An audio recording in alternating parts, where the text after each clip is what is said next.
Welcome back. I am Serena, and in this live stream, I'm going to be looking at a couple of stories and then having a bit of a chinwag with you. The first story is going to be looking at how the new MI6 chief makes first public speech. And then also a story that popped up on my ground news feed about the UK to rejoin the EU Erasmus student exchange scheme from 2027. I am, I guess, an 80s baby. Never going to give my exact age, because people like to dox. And in this age of data protection, um, to stop giving away your date of birth. And those posts that people do on social media, today's the day. This is the day that I was. I mean, it's just it's a little too much.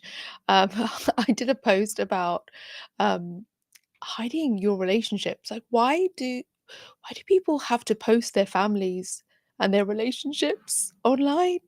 We can get into that another time, but it's a lot.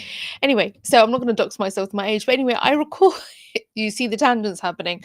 I recall the Erasmus scheme back in the day when I was at university, um, early noughties, right? And I mean, I can never go. I didn't go on the Erasmus scheme, just couldn't afford it, and had to sort of get straight into work.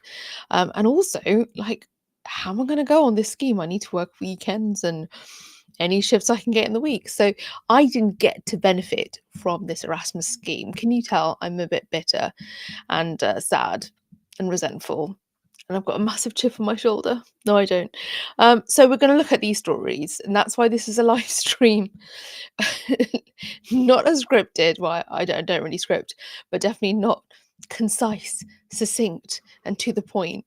So let's get straight to these stories. I hope you're well. If you haven't already subscribed, then what are you waiting for? It'll be fantastic to have you on board. We have a chuckle over here, especially in the comments. So wonderful to have you here. So let's get into this. So this is Ground News, and in case you were wondering, I am a Ground News affiliate.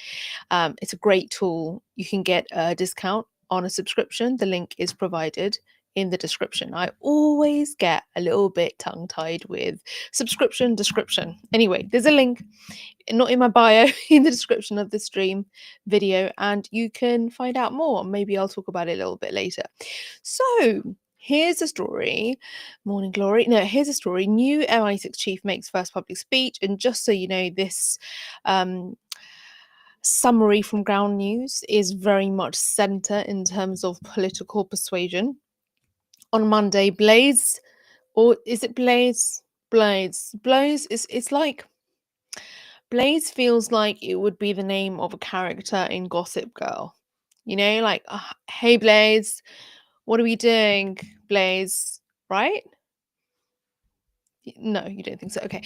Blaze Metrovelli, I think it's Metrovelli, will use a Royal United Services Institute speech in London to warn, so this has happened, to warn that the front line is everywhere and Russia is an acute aggressive threat.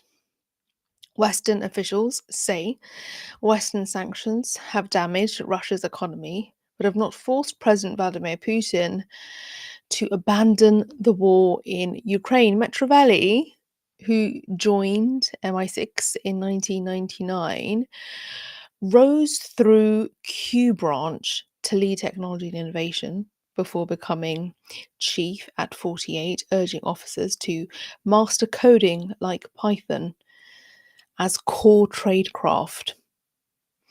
Defense leaders are urging a whole of society approach, as Air Chief Marshal Sir Richard Knighton did on Monday call for national resilience and announce £50 million for defence, technical excellence, colleges. Ooh, the education angle there. The next story is about education as well. So the debate in Britain is gathering pace After recent weeks when France and Germany outlined voluntary national service plans, while speakers warn Russia aims to challenge and divide NATO. So, there's that story. We can get into this a little bit more, but I kind of want to skim just slightly.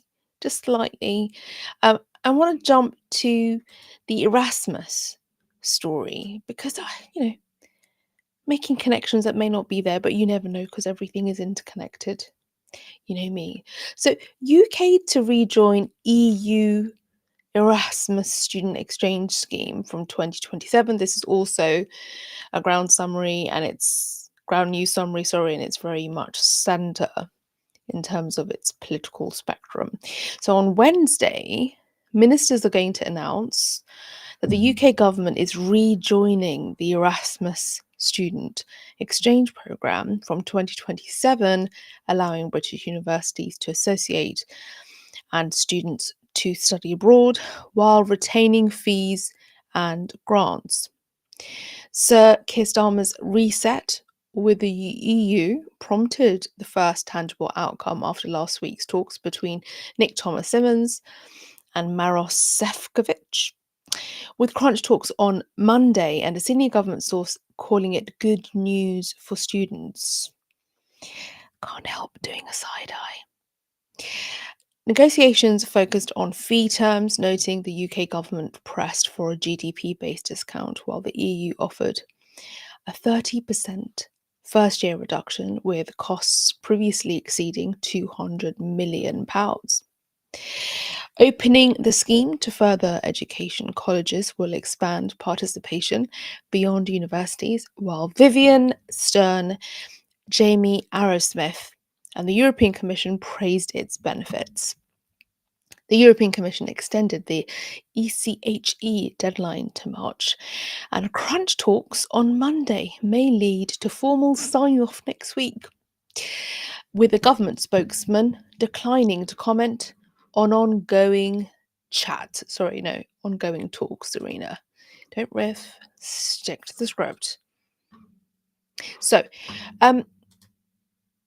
just because I thought, Erasmus, I remember Erasmus, but from back in the day, and then did a bit of a Google, got a little bit of info. Erasmus, a prominent figure in the early 16th century, expressed a critical attitude towards war. He condemned war as something stupid, irrational, and neither glorious nor necessary. However, Erasmus did not fully embrace the modern state's concept of war as a prerogative of the state. Prerogative. What's wrong, Serena? Speak. Hello to you in the comments, Mr. Games Watch. And Hashim, a friend of the show. So wonderful to have you active in the comments. So I continue to do a teeny bit of digging, just a teeny bit at this stage. Let's have chats about this in the comments, of course. So this is an Age of Erasmus on war and peace. Just as themes, MI6 talking about war and defences, etc., etc. There's a military theme here.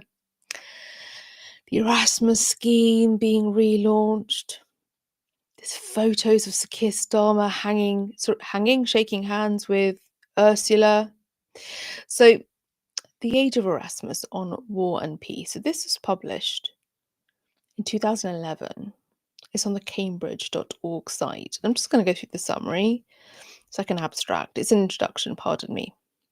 So The Age of Erasmus. Am I saying it right? Did you go on a scheme? Just asking, let me know in the comments. The Age of Erasmus struggled in countless schemes to articulate the means of restoring society to the order and tranquility which it was believed in some quarters had prevailed in some remote age. And nowhere is this anxiety more poignantly expressed than among those Christian humanists who strove to describe as a model for their age the outlines of radically improved social order. How melancholy the plight of European society was in their eyes is exemplified by Vive de Concordia. No greater need has the world, nowadays tottering at the edge of final prostration, than for concord. Only concord will reinstate the fallen, retain what is now fleeing from us, and restore what has already been lost. The Vivian world, however, is but Christendom, the product of a novel intellectual tradition which preserved many traditional features of the medieval schools in Renaissance attire. For one thing, the common characteristic of the Christian humanist social blueprints is a relative parochialism which confines them to the well known experience of Western Europe. The familiar needs of a social order based upon the acceptance of Christian values and their failure to understand the political significance of the emerging nation state. Incomplete as those schemes may have been before 1492, they had become totally inadequate after the discovery of new territories and peoples across the ocean. The shortcoming of Christian ideology is a serious one, as we shall fully learn in later chapters when, in contrast, Sepulveda's eclectic attempt at constructing a universal society is examined. The Age of Erasmus on War and Peace. Has anyone read this? This is Spanish political thought in the Renaissance. Ooh, I might try and access that. Do you think that there's sort of a precondition? Like, do you think some people are predisposed to being conspiracy theorists? Do you? Do you think? Let's talk about that once I'm done here. Erasmus' scheme to return for UK students, BBC understands. This was only an hour ago. The UK set to rejoin the scheme, the BBC understands, 5 years after announcing that it would end its participation as part of the Brexit deal with the European Union. The EU provides funding through the scheme for people to study, train, or volunteer in other European countries for up to a year. The UK replaced it with its own touring scheme in 2021, which funds similar placements worldwide. The government said it would not comment on ongoing talks. Prime Minister Keir Starmer had suggested in May that a youth mobility scheme could be part of a new deal with the EU. The BBC understands that UK students will be able to participate in the Erasmus scheme from 2027. Alex Stanley from the National Union of Students. Do you remember NUS? Do you remember your NUS ID? Just to get that discount. What was it, 10% at Topshop? Alex Stanley from the NUS said it was fantastic that another generation of students will be able to be part of the Erasmus program, adding that it would represent a huge win for the student movement. Students have been campaigning to rejoin Erasmus from the day we left, he said. I feel like I'm not saying it right. Erasmus. Is it Erasmus? Erasmus scheme was scrapped in the UK in December 2020 when the government announced its post-Brexit trade deal with the EU. Boris Johnson, Prime Minister at the time, said it was a tough decision, but the scheme had become extremely expensive. He said it would be replaced by the Turing scheme, which has operated since then. Both schemes are open not just to university students, but also to people doing vocational courses, as well as apprentices and people training at college or school. Tinfoil hat. In 2020, the last year in which the UK participated in Erasmus, the scheme received 140 million euros, that's 126 million pounds of EU funding for 55,700 people to take part in Erasmus projects. Overall, the UK sent out 9,900 students and trainees to other countries as part of the scheme that year, while 16,100 came the other way. Glasgow, Bristol, and Edinburgh were the three universities to send the most students, and Spain and France and Germany were the most popular countries which UK students went to. Are you joining dots? In the 2024-2025 academic year, the Turing scheme had £105 million of funding, which paid for 40... Sorry, my screen's a little bit jacket there. 43,200 placements, with 24,000 of those being in higher education, 12,100 in further education, and 7,000 in schools. The majority, 38,000, were from England, with 2,900 from Scotland, 1,000 from Wales, and 1,200 from Northern Ireland. Ministers who introduced the Turing scheme in 2021 said it was designed to benefit from people from disadvantaged backgrounds and provide greater support for travel costs than the Erasmus scheme did. It is not clear what will happen to the Turing scheme once Erasmus is reintroduced for UK students. What's this? Military Erasmus programme. The Military Erasmus Programme is an initiative by the European Union aimed at promoting exchanges among future military officers during their initial education and training, and is implemented on a voluntary basis for EU member states, ensuring their autonomy over military training. The programme focuses on enhancing interoperability and shared culture among European military forces, particularly in response to the increasing need for collaboration in crisis management and multinational operations. The initiative was launched in November 2008 and is supported by the European Security and Defence College, ESDC. How are you doing? Subscribed, I'm sure. Military Erasmus here, European Initiative for the Exchange of Young Officers. About the initiative.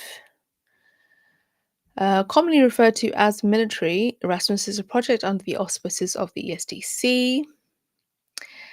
It's underpinned by the idea that exchanges during the early stages of officers' education and training are vital for building the interoperability. To facilitate this effort, the ESDC established the implementation group in 2009. So you have about 4,500 cadets annually, 40 plus active institutions.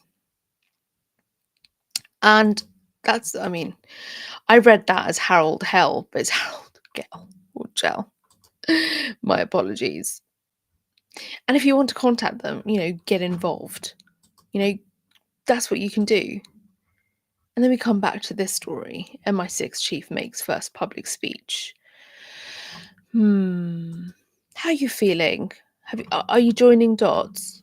Are there any dots to join? I think it would be sort of complacent, naive to not wonder. Do you think this is a predisposition to be conspiracy theory person, to be negative, a pessimist, to not trust? I wonder about this sometimes. I think what makes some of us far less satisfied with the mainstream, the quote unquote mainstream, and also not so easily entertained. I think hardship. I think having an experience where, for Hashim, you're funny. Yes, complacent equals smug. Having experiences where you are on the fringes, where you're not quite within the sort of acceptable main, and you're on the fringes, when you sort of fight and go through sort of trying to conform, and then it doesn't work, and you try and it doesn't work, and you're like, forget it. There's no point. And what ends up happening is you sort of kind of accept your fate, your difference, your slightly on the outside experience. And then when you do that, I don't think it's about getting radicalized in the sense that, so many people use that in a positive way. It's not just about religious ideological fundamentalism, but I think it's about awakening to certain truths about society. And I think what happens then is that there's a sort of exposure to different ideas. And when you get this sort of exposure to different ideas, the wonderful thing that ends up happening is you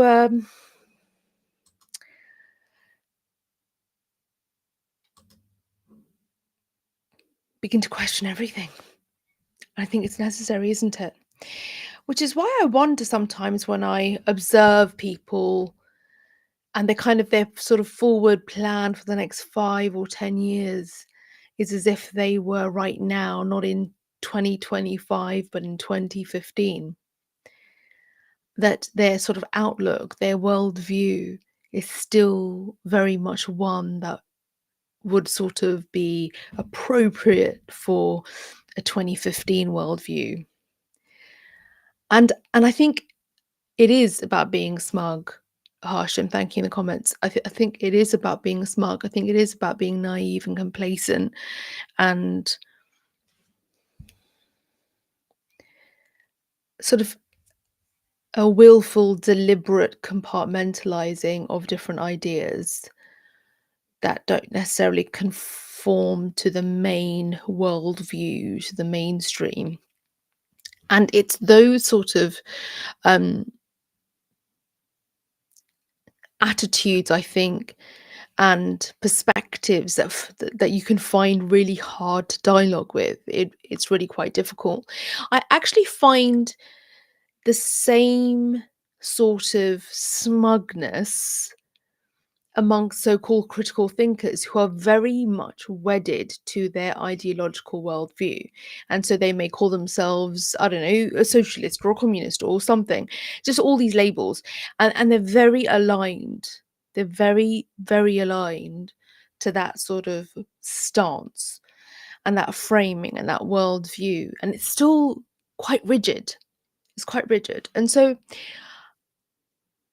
I believe my stream might be lagging slightly, so I'll come to a close. So when I consider these things that aren't exactly linear, as in I'm sort of looking to join dots that might not be linear, is because perhaps like me, you have, or like you, I have sort of witnessed and observed events take place that you could have anticipated, or you could have not been so shocked and surprised by if only you had widened your aperture, right? And that you weren't just like this. And I think that's probably why I'm sort of doing this whole future, not future proofing, because you can't be completely bulletproof, but this sort of future proofing framing of my work going forward because of all the uncertainties and sort of unknowns. And definitely not having the mindset of 2020 or even 2023. Like 2025 is done pretty much. It's about a 26, 27 mindset for looking ahead to the 2030s. Like, is anyone doing, like, aside from the people talking about the bubble bursting with AI, and that's due to sort of the financial side of things and the sort of future of jobs and work and all these sorts of things. How much more sort of forecasting is being done in the open about sort of the way society will function, how humans and individuals and communities will function in the 2030s? I know I'm always thinking about this because of my teenager and how they are sort of looking at the world through the lens of a secondary school education in the UK, which is still feels like it's existing in the 90s, where the kind of advice being given is which career are you going to pick and choose? Which, as we know, is not a great way to develop yourself and your talent, when you've really got to spend years being curious and creative and explore and cultivate multiple skills, especially now. But that really should have always been the case. So that there are a lot of, I think, there are a lot of very narrow, rigid, tunnel vision type of um, worldviews and perspectives, and I think that's why anyone thinking outside of the main is so easily labeled, and anyone looking to join dots and thinking, "Ah, there's these 2 stories. There's something about MI6 talking about war.